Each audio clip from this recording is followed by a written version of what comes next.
Good morning everyone, welcome back to our channel Paramita Debjit ব্লগসে সবাইকে welcome and very good morning to all.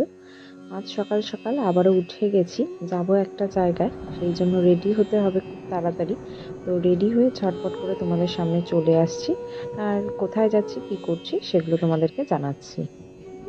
তো মোটামুটি ঘড়ি কাটা এখন 8টা মতন বাজে, এখন থেকে শুরু করলাম।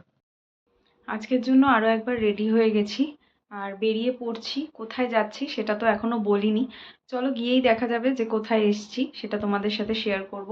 এখন বাজে হচ্ছে 9:10-15। 8টা থেকে শুরু করেছিলাম যে যতটা তাড়াতাড়ি বেরোনো যায়, মোটামুটি 9:30টারই অ্যাটেম্প্ট নিয়েছি, তো তার মধ্যেই হয়ে গেছে। তো চলো এবার বেরিয়ে পড়া যাক। একদম রেডি হয়ে দুজনেই বেরিয়ে পড়েছি, বাট আজকে কিন্তু আমরা শুধু দুজন যাচ্ছি না, আরও যাচ্ছে দুজন সঙ্গী আমাদের সাথে। একজন হলেন আমার শাশুড়ি মা, আরেকজন হচ্ছে মাসি শাশুড়ি। তো আজকে আশা করি থাম্বনেলটা দেখে তোমরা বুঝেই গেছো কোথায় যাচ্ছি। তো চলো সেখানে গিয়েই বাকি গল্পটা হবে। ক্যাব বুক করেছিলাম পাড়ার মোড়ে, ক্যাবটাও চলে এসছে। এবার চলো আগিয়ে যাওয়া যাক।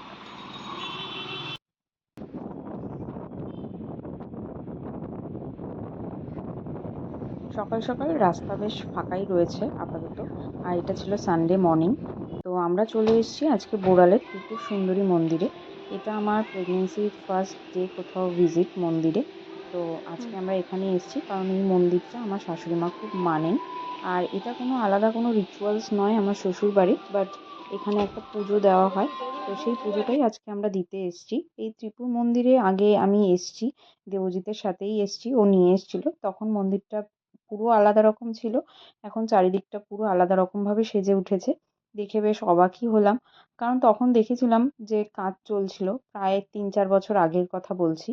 এখন দেখতে পাচ্ছি চারিদিকটা বেদি টেদি করে যেরকম সুন্দর করেছে মন্দিরটা, এই মন্দিরটা আগেও ছিল এখানে। তো এখন তোমাদেরকে আরেকবার দর্শন করিয়ে দিলাম। এখানে অনেকগুলো ঠাকুর রয়েছে, সাথে রয়েছে নারায়ণ। তো শিলার মধ্যে কতটা তোমরা ভিডিওতে বুঝতে পারবে আমি জানি না, তবে খুব সুন্দর মন্দির। যদি পারো কেউ একবার এসে অবশ্যই এখানে দর্শন করো, খুব ভালো লাগবে। আর জায়গাটার পুরনো হিস্ট্রি আছে, বাট সেটা যেহেতু আমি পুরোপুরি জানি না, সেই জন্য সেটা নিয়ে ডিটেলসে যাচ্ছি না। তো এখানে দেখো খুব সুন্দর সুন্দর ফুল গাছ চাষ করেছে, সাথে সূর্যমুখী ফুলও উঠেছে, নয়নতারা ফুল উঠেছে নানান কালারের। আরও চলো চারিদিকটা ঘুরে দেখাই, কারণ এখনো পর্যন্ত মন্দিরের গেট খোলেনি, আমরা অনেকটা আগেই চলে এসেছি। তো আমরা ভেবেছিলাম হয়তো 10টা থেকে পুজো শুরু হবে, বাট পুজো শুরু হচ্ছে এখানে 10:30টার পর থেকে। তো সেই জন্যই চারিদিকটা আমরা ঘুরে ফিরে দেখছি, খুব সুন্দর করে সাজানো চারিদিকটা।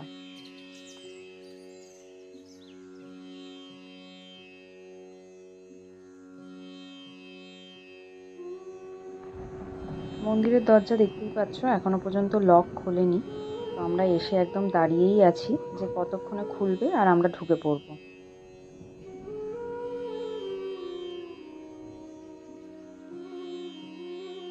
ওপাশে রয়েছে কার্যালয়, তো ওপাশটায় পরে যাচ্ছি। আগে চলে আসি, এখানে বেশ সুন্দর ব্যবস্থাপনা করেছে চারিদিকটা বসার জায়গা। আর এই যে পুকুরটা দেখতে পাচ্ছ, এই পুকুরটা এখানকার যারা লোকাল রয়েছে তারা বলেন যে এটা নাকি গঙ্গার সাথে কানেক্টেড। তো এটার পুরো ডিটেলসটা জানি না বলে সেটা দিতে পারছি না। বোড়াল এরিয়ায় যারা থাকো বা গড়িয়া এরিয়ায় যারা থাকো এই মন্দিরটা চেনো, তারা নিশ্চয়ই হিস্ট্রিটা জানবে। আর যারা জানো না তাদের জন্য বলবো অবশ্যই একবার এসে ঘুরে যেও, ভালো লাগবে। আমরা একদম অপেক্ষা করতে করতে এই মন্দিরটার সামনে এসে বসে রয়েছি সবাই মিলে, যে কতক্ষণে দরজা খুলবে আর আমরা ঢুকে পড়বো। যেহেতু খুব তাড়াতাড়ি চলে এসেছি আর সানডে মোটামুটি মন্দির ফাঁকাই ছিল, স্যাটারডে আর মঙ্গলবার করেই একটু বেশি ভিড় হয়। তো দেখো অপেক্ষার মানে অবশেষে অবসান ঘটলো, মন্দির খুলে গেছে। জাস্ট এই ছোট্ট গেটটা খুলেনি। তো এই গেটটার ভেতরে কিন্তু মোবাইল অ্যালাউ করবে না, সেই জন্য ভালো করে মাকে এখান থেকেই তোমাদেরকে দর্শন করিয়ে দিলাম। এরপর পুজো হয়ে যাবে, আবার বেরিয়ে কথা হবে। পুজোটা শেষ করে বেরিয়ে পড়লাম। আর যেহেতু বর্ষাকাল ছিল, ঝমঝম করে বৃষ্টি নেমে গেছে আর আমরা ছাতা ছাড়াই চলে এসেছি। আর এখানে একটু ধূপকাঠি মোমবাতি জ্বালানোর আলাদা ব্যবস্থা করা আছে, তো সেখানেই আমার শাশুড়ি মা সবটা জ্বালিয়ে দিচ্ছেন। তো আমরা একপাশে দাঁড়িয়ে রয়েছি যেহেতু আমাকে ভিজতে না করেছে। আর এপাশে দেখো আমরা ভোগের কুপন কেটেছি, কারণ যদিও কোনো রকম ইন্টেনশন ছিল না যে আমরা এখান থেকে ভোগ খাবো, বাট যেহেতু দেরিও হচ্ছিল, বৃষ্টিও পড়ছিল, দাঁড়িয়েই ছিলাম, তো দেখলাম অনেকেই কুপন কাটছে, তো আমরাও সেখানে তড়িঘড়ি করে গিয়ে কুপন কেটে এলাম। 1:15 থেকে ভোগ দেওয়া স্টার্ট হচ্ছে। ভোগ মানে কিন্তু খিচুড়ি নয়, এখানে কিন্তু অন্নভোগই দিয়েছিল আমাদেরকে। কী কী ছিল সেগুলো তোমাদেরকে একবার দেখিয়ে দেবো। ভাত ছিল, শুক্তো ছিল, আর সাথে ডাল ছিল, একটা ভাজা ছিল বেগুনির মতন, আর একটা আলু পটলের তরকারি ছিল, সাথে ছিল পনির। আর প্রত্যেকদিন যে একই রকম একই তরকারি পাওয়া যাবে সেটা কিন্তু নয়, ডেলি বেসিস চেঞ্জ হয়। এখানে চাটনি ছিল, পাঁপড় ছিল, আর ছিল পায়েস। খুব সুন্দর খেয়েছিলাম। আর মানে ভোগ মানেই একটা অমৃতের মতন ব্যাপার। তো সেরকমই ভাগ্যে থাকলে যা হয় পেয়ে গেছিলাম। তো তারপরে বৃষ্টি ফিষ্টি থেমে গেছে, আমরা কিন্তু এবার বেরিয়ে পড়েছি বাড়ির দিকে। তো চারিদিকটা দেখো, এখনো অনেকটা জায়গা, আরও অনেক কিছু হয়তো পরিকল্পনা আছে এদের, তো সাজিয়ে সুন্দরভাবে করবে। তো এগুলো দেখতে দেখতে আমরা আবার গাড়ি বুক করছি। তো এবার এগিয়ে যাব বাড়ির দিকে। ভিডিওটা আর বেশি বড় হবে না, এখানেই ভিডিওটা এন্ড করব, কারণ আজকেই শুধু মন্দির ভিজিটটাই ছিল, আর সেরকম কিছু ছিল না। তো চলো এগিয়ে যাই এবার। আর যেরকমটা তোমাদেরকে আগেই বললাম যে কার্যালয়ের ব্যাপারটা তোমাদেরকে দেখাচ্ছি এ পাশটা পরে এসে। তো আমরা খেয়ে যখন বেরোচ্ছিলাম তোমাদেরকে দেখিয়ে দিলাম। এটা হলো কার্যালয়, এখান থেকেই টিকিট পাওয়া যায়। 160 রুপিস করে পার হেড কিন্তু কুপন। তো যদি কোনো সময় আসো তোমরা ভোগ খেয়ে যেতে পারো, তৃপ্তি করে খাবে অবশ্যই, এটুকু বলতে পারি। মন্দিরও মোটামুটি 3টে বাজে বন্ধ হয়ে গেছে। তো এবার এগিয়ে যাচ্ছি বাড়ির দিকে।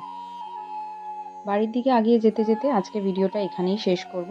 3টে বাজলে এইভাবে গেট বন্ধ করে দেওয়া হয়, পাশে একটা ছোট্ট গেট আছে যেটা দিয়ে আমরা বেরোতে পারবো এখন রাস্তার দিকে। তো বাড়ি চলে যাচ্ছি, এই ভিডিওটা এখানেই শেষ করলাম। চলো আজকের জন্য টাটা।